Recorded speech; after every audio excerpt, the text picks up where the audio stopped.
All right. Hey, everybody. This is Rosh, and you're watching FM3 Basics.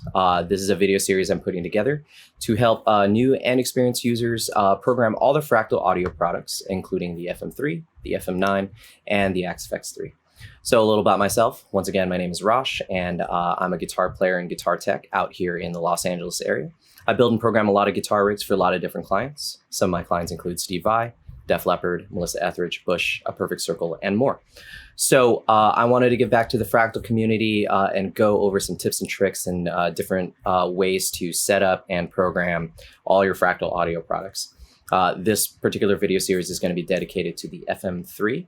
And if you've been watching this YouTube channel, this is going to be slightly different format than some of my previous videos. I'm mainly dealing with live setups. As you know, a lot of us are starting to play again and get out there. A lot of clients are asking me like, hey, I'm having to do this type of situation, this type of situation. I'm gigging in a cover band, a wedding band. I'm going on tour. How can I set up my FM3 to deal with X, Y, or Z? So in some previous videos, I have how to use the FM3 with in-ear monitors, how to run direct only. This particular video is going to be dealing with running direct, but using a full range flat response cabinet as well.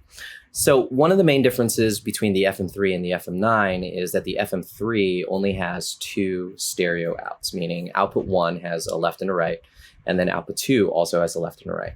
And so what we're going to do for this particular situation is that I'm going to run mono for this particular setup. And what this allows me to do is that one side of output 1 is going to be running to front of house, and then the other side of output 1 is going to be running to my full range flat response speaker. Now, there are a couple different challenges that you may run into with this kind of situation. Number one is that once you set your unit for front of house, let's say the sound engineer, does the old classic, like, hey, play some guitar, and then they get enough of a signal and gain stage your unit. What happens is, how do you adjust your volume, coming back at you from your full range cabinet without affecting the front of house sound? So there's a couple different ways to do that. Now, the first way is that you can use output 2 to go into your full range flat response cabinet, or you can do vice versa, where output 1 goes into your full range flat response cabinet, and then output 2 is going to go to front of house. Now, one of the main challenges of this is output 2 is only 1/4 inch outs instead of XLR. Most mixers and front of house situations are generally going to want an XLR kind of input. So you may have to use a DI box. So you would take a 1/4 inch cable coming out of the output 2, and then go into a DI box, which converts the impedance, and then that goes to front of house. So you can do that. That's totally fine. Or you can use, kind of like a converter plug that goes from like 1/4 inch to XLR. You may run into some grounding issues with that. That's why if you are planning on doing something like that, I would actually highly recommend using a DI box. So the DI boxes, most standard DI boxes have ground lifts in them. They have, different ways to make sure that the signal doesn't get degraded or get, corrupted in any way as it makes its way to front of house. So if you plan on doing that, I generally keep a stereo DI box in my, gigging kit, my backpack that has like cables and random stuff in there. So a good stereo DI will do that. And what I'll do is, coming out of output 2, I will send output 2 to front of house using a DI. And again, what I'm going to do is I'm going to splice a little bit of a video in here to show you how to set that up. What you would do is you would go into the setup menu in the upper right hand corner of FM3 Edit, and then you would go down into the audio tab, and then you would do copy out 1 to out 2. So when you click on that, what happens is output 2 becomes a carbon copy of output 1. So all 4 outputs of the Fractal FM3 are going to be having cab simulation and the full range flat response front of house sound. So output 2 would go into a DI box, goes to front of house. You would set that at sound check at some level on the output 2 knob, and then you leave that alone. And then output 1 can go into your full range flat response cabinet, mono or stereo, and then you can actually crouch down and turn that up or down in the middle of a gig if you need more guitar volume for yourself And again, that would be independent of what's being sent to front of house. So that's one method that you can do. It can be a little bit cumbersome just bringing that extra DI, bringing extra patch cables and stuff like that. But if you want full independence between your outputs being what's sent to front of house and what's being sent to your full range cabinets, this would be a really great solution for that. Now, my personal setup is that I'm just running out of output 1 left and right. And again, I'm running mono. So I'm using the copy left-right function. And one side, let's say the left, is going to go to front of house. The other side just goes to my full range flat response cabinet. And I'm just going to kind of, if I need more stage volume, I can just reach down and actually turn up my full range cabinet. So I generally use the RCF NX12 or RCF NX10 SMA series. And when they're facing towards you, you can actually like kind of reach down in there and turn up the knob. It can be a little tricky on certain gigs, but at least it's on the side of the full range cabinets rather than on the back like some other cabinets out there. So if you're using something like a QSC K12, the volume knob is behind the speaker, which can be a little bit tricky to get to. So that's why I recommend, if you need absolutely 100%, independent volume control and functionality to reach down and turn things up and down, you can do that. But in general, I don't find that too much of an issue. If I need to use my volume pedal and it's affecting both what's going to front of house and my cabinet, generally it's because I am actually backing off the volume in the middle of a gig because maybe, we're playing a song where there's a quieter section, and then we come up in volume again. It's okay to send, volume fluctuations to front of house. Any regular guitar setup with like an amplifier and pedals would also do that. You're not always going to be playing at 10 in terms of volume when you're playing. Sometimes you might get quieter, sometimes you may get louder. That would happen with a regular standard guitar amplifier with a microphone in front of it anyway.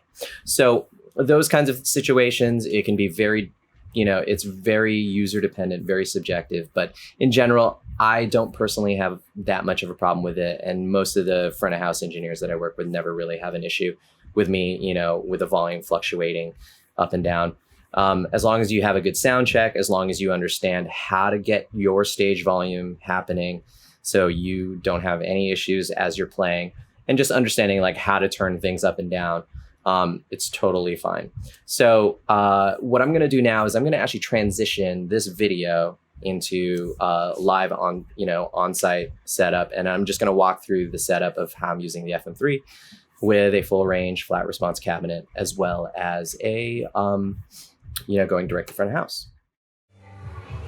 Check 1, check 2, check 3. All right, hey everybody. So this is Rosh, and we are going to do another live rig rundown with the FM3. So basically, here's what's happening. So again, you could ignore that pedal. That's just to turn pages on charts. So I got my FM3 here. To the left of myself, I have a volume pedal and an expression pedal. And then that's an air step or Exonic air step. That's just adding some extra functionality via MIDI to my FM3. Now, this is going to be a kind of setup where I'm running to a full range speaker as well as to front of house. So right here, we got two RCF NX10 SMAs. So these are actually, the wedges that are provided by the venue. But they're really great. They're very similar to my RCF NX12 SMA. They're just 10-inch speakers instead of the 12-inch. So these are the RCF NX10 SMAs. And what I'm doing is I'm running mono. And so out of output 1 on the left side, I'm actually running into that left speaker right here. And then out of the right side, I'm running to front of house. And in front of house is giving me a mix through this wedge on the right. So I have my guitar only coming through that wedge, and then the rest of this mix is like, just basically a mix of vocals and a little bit of bass through this wedge. So what I can do is I can independently turn these volumes up and down. Now, this is going to be controlled basically by front of house, so I can just kind of signal the monitor engineer if I need a little bit more of the vocals or whatever. But on this side, why I'm running only guitar into this is right here on the side, I can actually turn up the knob in there. Now, I'm pretty good about knowing where it is, but you can see that it's going to be basically kind of slightly in there. I can reach down and turn that up if I need it. But generally, I don't need to. And then, of course, I can make fine adjustments with my volume pedal right there. But basically, this is going to be kind of the setup that I was outlining in the previous part of the video, where I'm running dual mono, one to front of house, so they get the front of house signal that's going to go into the venue, and then the other side is just going into that left side speaker, while that is going to provide vocals. And then so when I'm playing, I get my guitar signal from one side, I get the rest of the band in the mix from the other, because again, we're playing in this kind of situation where the drums are going to be behind a plexiglass shield. The bass player is like way over there on that side. So I just want to make sure that I have independent control of this. Now, you can, of course, go out of output 2 into a DI if you want independent control, but I'm opting not to do that. Now, I'm just setting my output 1 volume at basically noon, and then I'm turning up that speaker if I need a little bit more, but generally I'm just leaving that alone and making fine adjustments with my volume pedal. And that's going to be basically it.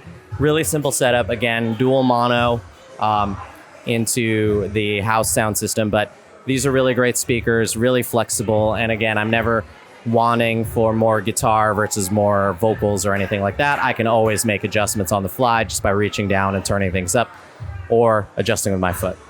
All right, everybody. So thank you guys so much for watching this video. I really appreciate it. If you have any questions, any comments, feel free to leave a comment below. You can also reach out to me directly if you have any questions that or any topics you'd like me to cover. If you need any one-on-one help, I do a lot of one-on-one consultations, one-on-one sessions. Would be happy to help you set up all your Fractal products. Feel free to contact me directly for that. So other than that, thank you guys so much for watching this channel, and I really appreciate it. And I'll see you guys next time. Thanks.